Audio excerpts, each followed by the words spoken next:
আমার ক্যামেরাম্যান পরে আগে আমার একটা ভালো বন্ধু। আমি প্রেগনেন্ট। ও সাঁওতাল মানে কুত্তা গরু মোষ পচাগুলো খায়। ক্যামেরাম্যান বেস্ট ফ্রেন্ড ভালোই জানে চালাকি। ক্যামেরাম্যান বেস্ট ফ্রেন্ড ভালোই জানে চালাকি। নিজের আখের গুছিয়ে কখন দেবে ফাঁকি। আমার ক্যামেরাম্যান পরে আগে আমার একটা ভালো বন্ধু। এই বেস্ট ফ্রেন্ড বলা মানুষগুলো খুব খতরনাক হয়, কারণ এই বেস্ট ফ্রেন্ড বলতে বলতে সুমি তো পিন্টুর কেরিয়ারই শেষ করে দিল। আমাকে বেস্ট ফ্রেন্ডের সম্পর্ক। তাহলে নার্গিস কি সুমিকে অনুসরণ করছে? আমার ক্যামেরাম্যান পরে আগে আমার একটা ভালো বন্ধু। কি রকম বন্ধু চলো তো দেখি। ওর কাছে কোনোদিন এতটাও ছোট হস না যেটার কারণে তোকে সেই মানুষটা কদর করতেই এই না হলে বন্ধু পায়ে নুপুর পরিয়ে দিচ্ছে। আবার দেখো বেস্ট ফ্রেন্ডের দুটো চোখ যেন কিছু বলতে চাইছে। নার্গিস বেস্ট ফ্রেন্ডকে এতটা ভালোবাসে যে মায়ের গয়নাই বেচে দেয়। নিজের মায়ের সোনা বন্ধক দিয়ে ওর জন্য ফোন কিনে এনেছে। আবার এত কিছু করার পরে এরা বলে ওরকম কিছু নয়, ভালো বন্ধু। আমি প্রেগনেন্ট। আগে নার্গিসের বিয়ের পর্বটা সেরে নি, তারপর আসছি তোমার কাছে। বাইরে আসছিলাম তখন শুনতে পেলাম মাহবুর রুম থেকে যে বাবু আমার বিয়ে নিয়ে ডিসকাস করছে। তাহলে তোমার বয়ফ্রেন্ডের কি হবে? আরে সরি, মানে আর কি ওই বেস্ট ফ্রেন্ডের কি হবে? কারণ সানিয়া নিজেই বলছে আমিও তোকে যথেষ্ট ভালোবাসি।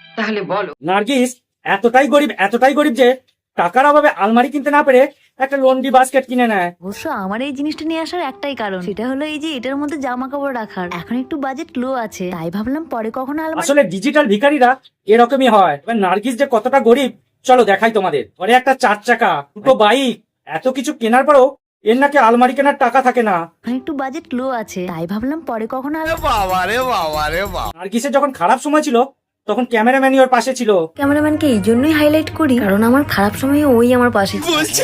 তোমরাই আমায় বলো, তোমাদের খারাপ সময় যদি কেউ পাশে থাকে তারপর তোমার ভালো সময় আসলে তোমরা কি সেই মানুষটাকে ভুলে যেতে পারো? এরা যা কিছু হয় দর্শকদের উপর চাপিয়ে দেয়, বলছে আমরা কখন বললাম? খারাপ সময় যে মনে রাখে সে ভালো সময়েতেও মনে রাখে। কি ঠিক বললাম তো? আজকের এই ব্লগটার পর থেকে ক্যামেরাম্যান আমার ব্লগে আর থাকবে। স্বার্থও শেষ আর ক্যামেরাম্যানেরও ছুটি। কদিন আগেই বলেছিল। তোমরাই আমায় বলো, তোমাদের খারাপ সময় যদি কেউ পাশে থাকে তারপর তোমার ভালো সময় আসলে তোমরা কি সেই মানুষটাকে ভুলে যেতে? আচ্ছা এরা এক মুখ দিয়ে কটা কথা বলে, আর এই ক্যামেরাম্যানের জন্যই নার্গিস আজকে এই জায়গায়। আমি যখন প্রথম ব্লগিং শুরু করি তখন ও আমার পাশে ছিল। তখন তো আমার একটা মাইক কেনারও টাকা ছিল না। ও নিজে একটু একটু করে টাকা জমিয়ে আমাকে একটা মাইক গিফট করে। এদের মুখ দেখে সব কথা বিশ্বাস করো না, কারণ এদের মুখের আড়ালে একটা মুখোশ থাকে। কিছু করার নেই, এটাই বাস্তব। এবার চলো দেখাই নার্গিসের ভিউ পাওয়ার নতুন টেকনিকটা। এত আবদার যে ক্যামেরাম্যানকে দেখাতেই হবে। এরা নাটকটা খুব ভালো জানে। আসলে ক্যামেরাম্যান এতটাই সহজ সরল যে আসল সত্যিটা বলেই দিল। যারা এত বেশি চেয়েছে তাদেরকে কি কিছু বলতে চাস? জোরে বল। চাই না, কারণ আমি জানি আমি প্রেগনেন্ট। আরে বাবা, এ তো কুমারী মা, করলোটাকে না, মানে আর কি ওই বাচ্চাটা। তো বাচ্চাটা তোর নয়। আমার নয় তাহলে কার আবার হবে? ভিউয়ার্সদের বাচ্চা। আবার নতুন নাটক, মাতৃত্বকে টাকার কাছে দিচ্ছে বলিদান। মাতৃত্বকে টাকার কাছে দিচ্ছে বলিদান। নারী সমাজকেই এরা করছে অপমান। এই কথা যদি আরেকবার তুমি মুখে আনো না। দূষিত সমাজে মূল্যবোধহীন ক্যাকটাসগুলোকে নির্মূল করতে এসে গেছে বিষাক্ত অ্যাটম বোমা। চলো নাটকবাজদের নিয়ে খেলা হবে। ভিডিওটা শুধুমাত্র ফানি বা এন্টারটেনমেন্টের জন্য বানানো হয়েছে, তাই ভিডিওটাতে কাউকে ব্যক্তিগত আঘাত করা আমার উদ্দেশ্য নয়। শুধুমাত্র ভিডিওটা দেখুন আর আনন্দ নিন, আর ভালো লাগলে চ্যানেলটা অবশ্যই সাবস্ক্রাইব করবেন। ঠিক আছে ও সাঁওতাল মানে কুত্তা গরু মোষ পচাগুলো খায়।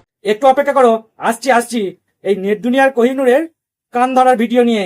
বঙ্গাল অঙ্কিতা এর টাকার এতটাই মোহ যে বয়ফ্রেন্ডকে ল্যাংটো করে সেই ভিডিও আবার সোশ্যাল মিডিয়াতে আপলোড করে দেয়। সোশ্যাল মিডিয়ায় যদি আমি একদিন কোনো ভিডিও না দিই, কিছু মানুষ তো কমেন্ট করে পুরো পাগল হয়ে যায়। দর্শক তোদের ভিডিও দেখতে চায় না, কিন্তু সামনে এসে যায়, কি করবে? আর তোর কন্টেন্ট মানেই তো বয়ফ্রেন্ডের মায়ের চোখের জল বিক্রি করা। আজকে আমরা করতে চলেছি ম্যারেজ প্র্যাঙ্ক, তাও আবার ওর ফ্যামিলির। কতটা অশিক্ষিত অমানুষ হলে মানুষ এরকম কাজ করতে পারে?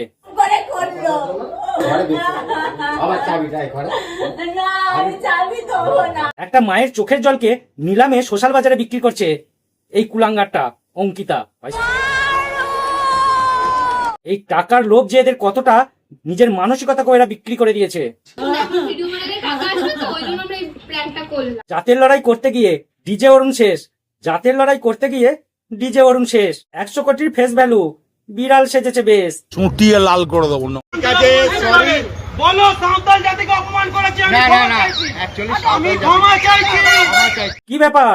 আরে নেট দুনিয়ার বেতাজ বাদশা ক্ষমা চাইছে, বলছি হলোটা কি? একটা সম্প্রদায়কে অপমান করবে আর তারা ছেড়ে দেবে? বলছি সাঁওতাল সম্প্রদায়ের লোকেরা কি মানুষ নয়? কতটা মেন্টাল হলে মানুষ এরকম কথা বলে? ও সাঁওতাল মানে কুত্তা গরু মোষ পচাগুলো খায়। বিষয়টা একটু ব্যাখ্যা করবে? এ নাকি করছে আবার ওয়েব সিরিজ, ভাবা যায়? দোষ অবশ্য এদের নয়, দর্শকদের বিচার ক্ষমতার টেকনিক্যাল ফল্ট। তাই আজকে এরা এই জায়গায়। আসল কথা হলো ফুটপাতকে রাজপ্রাসাদে তুললে যা হয়। তো বন্ধুরা, আজকে ভিডিওটা এখানেই শেষ করলাম। ভিডিওটা ভালো লাগলে লাইক কমেন্ট শেয়ার করো, আর হ্যাঁ, চ্যানেলটা সাবস্ক্রাইব করতে ভুলো না। তোমরা অনেকেই ভিডিও দেখতে আর চলে যাচ্ছ, তাই তোমাদের কাছে রিকোয়েস্ট, চ্যানেলটা একটা সাবস্ক্রাইব করে দিও।